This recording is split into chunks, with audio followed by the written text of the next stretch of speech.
In recent years, tablets and e-readers have topped many holiday shopping lists. Jeffrey Brown looks at one program aimed at using that technology to get people to read. More than 770 million people around the world are illiterate, according to UNESCO.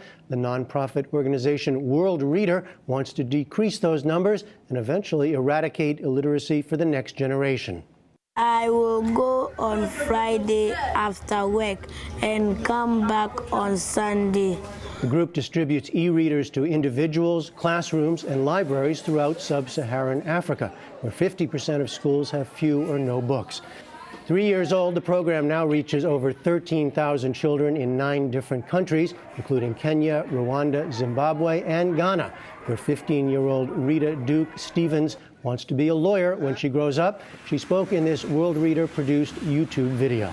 I think I have to read a lot to know about things and people, so that in future I will be able to judge people's cases in a good way, so that people won't suffer. Once the e-readers are distributed, the organization curates a wireless library of local and international books. And joining me now is David Risher, the co-founder and president of Worldreader. He's a former executive with Microsoft and Amazon, and welcome to you. Thank you, Jeff. It's great to be here. You have described, I've seen you describe your aha moment that led to this. Tell us. We were traveling around the world and actually had spent some time in an orphanage in Ecuador. And at the end of the day, this was a girls' orphanage. I looked across the way at the woman who ran it and asked why there was a building with a big padlock on it. And the woman said to me, well, that's our library. And I said, well, what's going on? And she said, the books take forever to get here. By the time they get here, they're often not even the books that our kids want to read anymore. And the girls really have sort of finished with what's in there. I asked, can I take a look inside? And she said, David, I think I've lost the key. And it really was at that moment where I thought to myself, okay, hold on. I can either step back and think, okay, I'm just going to sort of watch the world not have the books they need to improve their lives. Or I can sort of step into it and say, let's solve this problem. Well, you were coming from this world yourself, right, of technology and e-books. How did you translate that knowledge? How does it work, actually, on the ground? So we get e-readers, and we also use cell phones as well, but let's focus on e-readers for a second, from companies like Amazon. We load them up with international books and local books. One of the things we realized early on is it's very important to bring books to the kids that are going to inspire them and that the children are going to connect to. And that means books from Africa, and African writers. That's right, that's right. African writers, African textbooks, African storybooks. One of the first times I went to Ghana, which was the first country we operated in, I went to the back of the classroom and saw one of the paper books they had. I picked it off the shelf, and it was the history of Utah.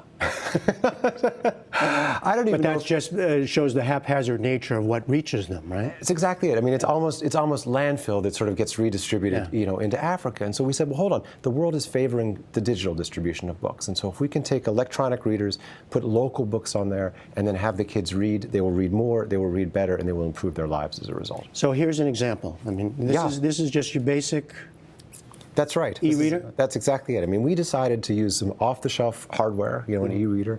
We put a case on it, we put a light on it, we put a skin around it. One of the earliest things that our kids asked us is, can we have a light so that we can read after dark? And it was that sort of, observation that made us realize this really can work, and it really can change the world. The obvious issue, one obvious issue, is cost, right? It requires, to make this work, I assume you have to do it at as the lowest cost possible. You do. But that's a nice thing about technology. Technology gets cheaper every day.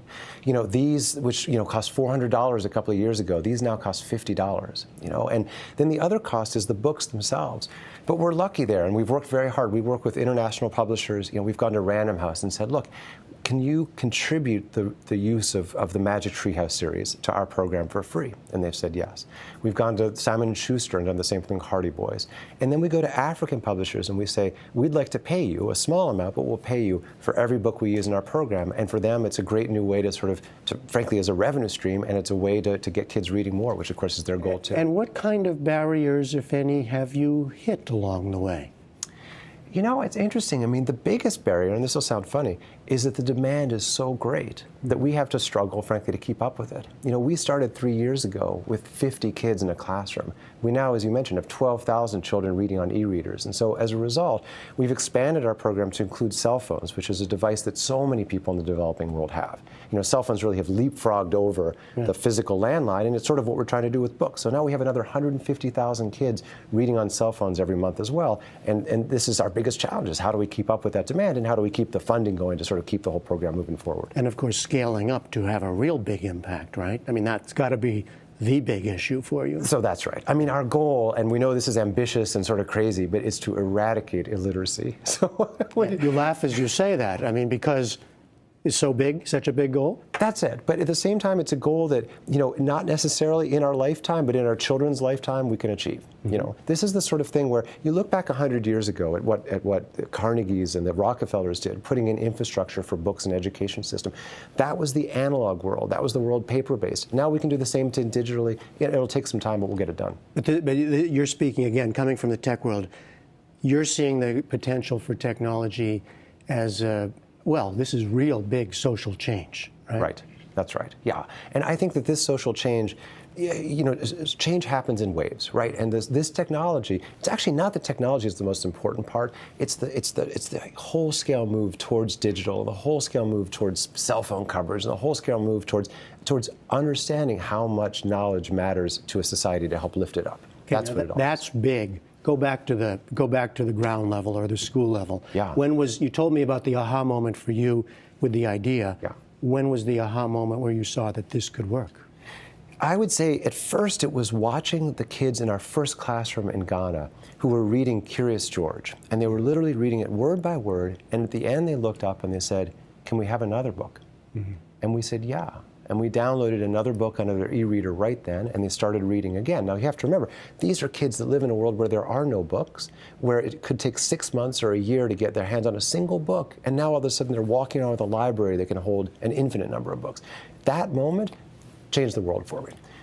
Fast forward maybe a year, and I'm talking to Okanta Kate, who's one of the girls in our program in Ghana, who says, "Because I read The Shark by Peggy Opong, an African writer, I now want to be the most famous writer in the world," right? Or Mary in Tanzania, who's 10 years old, and she says, "I want to be a pilot when I grow up." She loves to read her atlas. "I want to be a pilot when I grow up so that I can fly to Bangladesh, the United States, and send money back to my mother so she can learn how to speak English." It's those sorts of moments that really make you think, okay, this can work. Okay, David Risher of Worldreader, thanks so much. Thank you, Jeff. It was great to be here.